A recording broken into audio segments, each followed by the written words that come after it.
धूळ प्रदूषणामुळे शेतपिकांचे नुकसान, भरपाई व रस्ता दुरुस्तीची मागणी. खांदला फाट्यावर रस्ता रोको आंदोलन. माजी जिल्हा परिषद सदस्य विजय पिदुडकर यांच्या नेतृत्वाखाली ग्रामस्थ उपस्थित.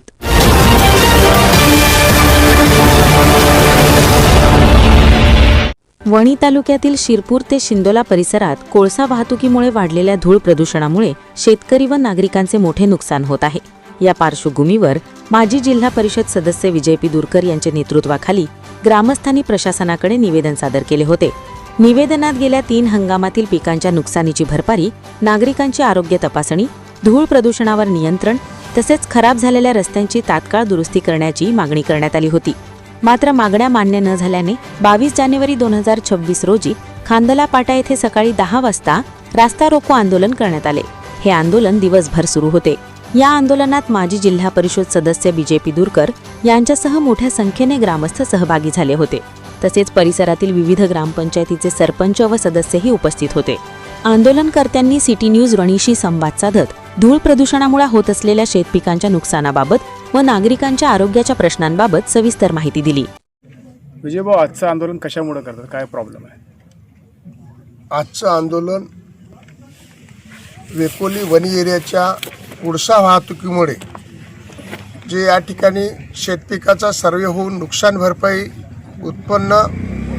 उत्पादन आणि बाजारभावाप्रमाणे या ठिकाणी देण्यात यावी, यासाठी हेमंतजी गौरकर सरपंच खानला आणि या ठिकाणी कुर्ली, आबई, बोरगाव, शिरपूर, चारगाव, खानला या गावचे नुकसानग्रस्त शेतकरी हे सगळे मिळून 18 डिसेंबर 2024 रोजी यापूर्वी आंदोलन करण्यात आलं होतं. आणि या आंदोलनामध्ये जी आश्वासनं कृषी विभाग, महसूल, वेकोली यांच्याकडून या ठिकाणी देण्यात आली त्याची पूर्तता अजूनही झाली नाही. या संदर्भात मागील 3 महिन्यापासून सततचा पत्रव्यवहार केला आणि त्या उपरही आज आंदोलनाच्या दिवसापर्यंतही जे मूलभूत आम्ही 6 प्रश्न या ठिकाणी मागील 3 हंगामापासून मागणी करत आहोत त्याची सुटका न झाल्यामुळे, सोडवणूक न झाल्यामुळे आज आम्ही या ठिकाणी खनिजाची वाहतूक, कोळसा वाहतूक याची थांबवण्यासाठी हेमंतजी गौरकर सरपंच, शेतकरी आणि भारतीय जनता पार्टी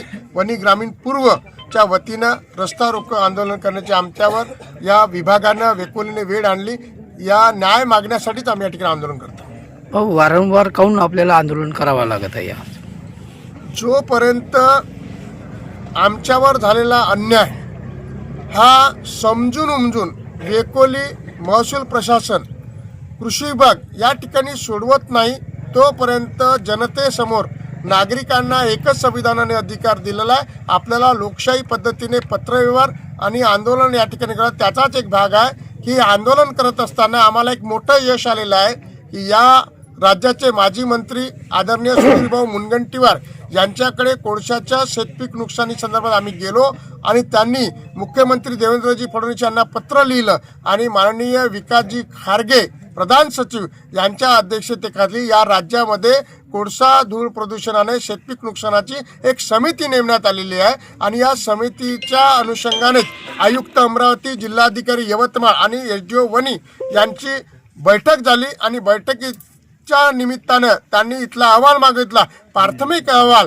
या ठिकाणी कृषी अधिकारी, तहसीलदार आणि एसडीओ यांनी कलेक्टर आणि आयुक्त यांना पाठवलेला आहे. आणि 23 डिसेंबरला या ठिकाणी आम्ही सरपंच गौरकर, शेतकरी आणि आमच्यासोबत व्हिडिओ कॉन्फरन्सवर माननीय जिल्हाधिकारी यांची चर्चा पण झालेली आहे. परंतु आमचं असं म्हणणं आहे की आमच्या शेतपिकाचा सर्वेचा आदेश आपण करावा, जेणेकरून या ठिकाणी ग्रामसेवक, तलाठी, कृषी सहाय्यक आणि वेकोलीचा एक कर्मचारी असे संयुक्त सर्वे या ठिकाणी होईल. कारण आम्ही सोयाबीन रब्बी खरीप या ठिकाणी सोयाबीन आमचं उलगून गेलेला, आता पराठी बोनसड होत आहे, ते जर आम्ही उद्या उलगवले, शेत जर कोरे झालं तर आम्हाला ही भरपाई कशाची देणार आहे? म्हणून आमची विनंती आहे की तुम्ही आम्हाला जे शासन ठरवेल ते भरपाई आम्हाला मान्य आहे, परंतु किमान शेतपिकाचा सर्वे करावा. वेकोलीने गावातल्या नागरिकांची, जनावरांची या ठिकाणी आरोग्याची तपासणी करून उपचार करावा. त्यांनी वैरण जे खराब झाली काळा कोळशामुळे, तर त्या वैरणीचा प्रश्न, चाऱ्याचा ज्या ठिकाणी पशुधनाचा सोडा, नाही तर हकराक जनावरं चाऱ्याअभावी या ठिकाणी मरणार आहे. आणि आम्ही PWDकडे जे विषय घेतलेले आहे, आबई फाटा ते शिंदोला, आबई फाटा ते कोरपणा ढाकोरी बोरी आणि जो चालू रस्ता आहे या चालू रस्त्याचं काम वेगाने करून या ठिकाणी आमचं हे साही प्रश्न सोडवावे याच रास्त मागण्या घेऊन आज या संपूर्ण साही गावातले शेतकरी सरपंच मंडळी बाजूच्या लगतच्या गावच्या महोदयाच्या सरपंच या ठिकाणी दिसत आहे आपल्याला, वेडाबाईच्या सरपंच या ठिकाणी दिसत आहे, पुनवटचे सरपंच आहे, गावागावातून या ठिकाणी नागरिक आहे, बोरगावचे या ठिकाणी सरपंच उपसरपंच आहे, शिरपूरचे सरपंच आहे, चारगावचे सरपंच या ठिकाणी आहेत. गावागावातून अन्याय होत आहे. अन्यायाच्या विरुद्ध न्यायासाठी जो लढा सुरू आहे आता लोक जागृत होत आहे आणि जर या ठिकाणी प्रशासनाकडून वेकोलीकडनं वारंवार अन्याय होत असेल आता लोकशाहीमध्ये करेंगे या मरेंगे याच पद्धतीनं आम्हाला हे प्रश्न सोडण्याचे लेखी आश्वासन मिळत नाही. त्याची अंमलबजावणीची आम्हाला जे कृती दिसणार असेल तर आम्ही तोपर्यंत हे रस्ता रोको आंदोलन या ठिकाणी सुरूच राहणार. बरं भाऊ, मला एक सांगा, गेल्या 10 वाजतापासून तुम्ही आंदोलन सुरू आहे पण अजूनपर्यंत GM साहेब या ठिकाणी आले नाही. तुमची मागणी आहे का जोपर्यंत ते येत नाही तोपर्यंत येथून हटणार नाही बा म्हणून? प्रश्न असा आहे की आंदोलनामध्ये वेस्टर्न कोलफिल्ड लिमिटेड सोबत जे आमचे प्रश्न आहे या प्रश्नाचा सोडवण्याचा प्रमुख अधिकार जो आहे तो या विभागाचे महाप्रबंधक वनीन एरिया यांना आहे. अशा परिस्थितीमध्ये आंदोलनकर्ते पोलीस विभाग यांच्या समक्ष जर दुय्यम अधिकाऱ्यांना या ठिकाणी आपण पाहतो का पाठवलेलं आहे, हे या शेतकऱ्यांचा, या शेतमजुरांचा, या गावकऱ्यांचा जे धूळ प्रदूषणामुळे नुकसान त्यांचा अपमान आहे, अवमान आहे. वास्तविक महाप्रबंधक यांनी स्वतः येऊन वास्तविक वर्ष झाला आहे रस्ता रोको आंदोलन यापूर्वी झालं आहे, वर्षभराची सवलत मिळू नये जे मूलभूत प्रश्न काही त्यांच्याकडे होते ते सोडवण्याचा त्यांनी प्रयत्न केला नाही. आणि आज आम्हाला थातुरमातून आम्ही शिबिर घेऊ म्हणतो, आम्हाला तसे शिबिर नको आहे. आम्हाला संपूर्ण आरोग्याची तपासणी होऊन आमच्या त्वचेची तपासणी होऊन आम्हाला काय काय आजार या कोळसा धुलीकणामुळे होते त्याच्यावर उपचार व्हायला पाहिजे. आत्ताच माहिती सरपंचाने दिली आहे की गावामध्ये कॅन्सर रुग्ण या ठिकाणी वाढले आहे, एक रुग्ण या ठिकाणी दगावला आहे, किडनी स्टोनचे आजार, किडनी फेल या ठिकाणी हवेद्वारे धुलीकण शरीरात जाऊन त्याचे थर साचून या ठिकाणी दुष्परिणाम होऊन लोकांना जर आपल्या जीवाशी मुकावं लागत आहे, कोळशाच्या वाहतुकीविना टार्पोलिनमुळे अपघातात जीव गमवावा लागत आहे. हे परिस्थिती अतिशय गंभीर आहे आणि महाप्रबंधक या ठिकाणी आले नाही याच्याबद्दल नाराजी पोलीस विभागाला आहे, आंदोलनकर्त्याला आहे आणि लोकांच्या मनात प्रचंड संताप आहे. त्याचा उद्रेक सुद्धा नाही कधी होईल हे पण या ठिकाणी सांगता येत नाही. म्हणून लोकशाही मार्गाने जे कार्यपद्धती जर चालू असेल तर लोकशाही पद्धतीनं संबंधित विभागाने या ठिकाणी येऊन लोकांचं जे गाऱ्हाण आहे, म्हणणं आहे, लेखी स्वरूपात आहे ते मात्र त्यांनी सोडवलं पाहिजे. बरं, यानंतरची भूमिका काय राहणार आहे? यानंतरची आमची भूमिका हेच आहे. आम्ही माननीय जिल्हाधिकारी यवतमाळ यांना कालच घोणसा जनसुनावणीमध्ये सांगितलं आहे की आपण साहेब किमान या ठिकाणी शेतपीक सर्वेचा आदेश काढा.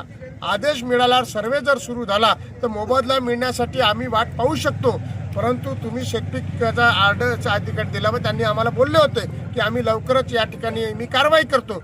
परंतु काल सांगितलं आम्ही SDO साहेबाशी बोलून आलो, आयुक्त अमरावतीची या ठिकाणी विशी सुरू आहे, हे विशी 5 वाजेपर्यंत चालणार आहे. ते आत्ताच फोनवर सुद्धा थोडं बोलणं झालं, त्यांनी सांगितलं की 5 वाजेनंतर विशी संपल्यावर मी जिल्हाधिकारी महोदयाशी बोलतोय. तो आदेश आणि वेकोलीच्या शिबिराने या नागरिकांच्या जे काही त्रास होता या ठिकाणी हमी या 2 गोष्टी होत असेल. आत्ताच PWD अधिकारी येऊन गेले, त्यांनी आम्हाला सांगितले भाऊ आम्ही चालू केलं आहे, त्याच्यातल्या 2-4 त्रुटी राहिल्या ते पण दुरुस्त झाल्या. परंतु वेकोली आणि महसूल या 2 विभागानं महत्त्वपूर्ण प्रश्न सोडवावे, नाहीतर आम्ही इथं दिवस रात्र आमच्या न्याय हक्कासाठी, जीवन जगण्याच्या हक्कासाठी लढा आमचा इथे सुरूच राहील. बोल. विजूभाऊ पिदुरकर यांच्या नेतृत्वात आज रस्ता रोको आंदोलन आम्ही या ठिकाणी WCLच्या विरोधात घेतलेलं आहे. मागील 2 ते 3 वर्षापासून सातत्यानं लढा देत असून सुद्धा जो काही शेतीचं नुकसान भरपाई WCLमुळे नुकसान होत आहे त्याची भरपाई अजूनही आम्हाला मिळालेली नाही, खानला येथील कास्तकारांना मिळालेली नाही. सोबतच बाजूचे 5-6 गाव आहे यांनासुद्धा मिळालेली नाही. त्याकरिता आज हे आंदोलन आम्ही या ठिकाणी घेतलेलं आहे. आम्ही 2022-23 पासून सार्फ आम्ही शेती चालू होती, त्यावेळेस आम्हाला एकरी 10 क्विंटल कापूस व्हायचा. जेव्हापासून वेकुलींच्या ट्रका चालू झाल्या तेव्हापासून आम्हाला एकरी 2 क्विंटल सोयाबीन तर होणारच नाही झालं. तुरीचा पुन्हा डस्ट होऊन खतमच झाला. त्याच्यामुळे आम्हाला 2022, 23, 24, 25, 26 म्हणजे 24, 25, 26 पर्यंत काहीच निघत नाही आहे. आम्ही मागच्या वेळेस हे आंदोलन केलं होतं, काहीतरी भरपाई देऊ, काहीतरी रोड चांगला करू, पण त्याने काहीच केलं नाही. हाय तेच अजून परिस्थिती चालू आहे.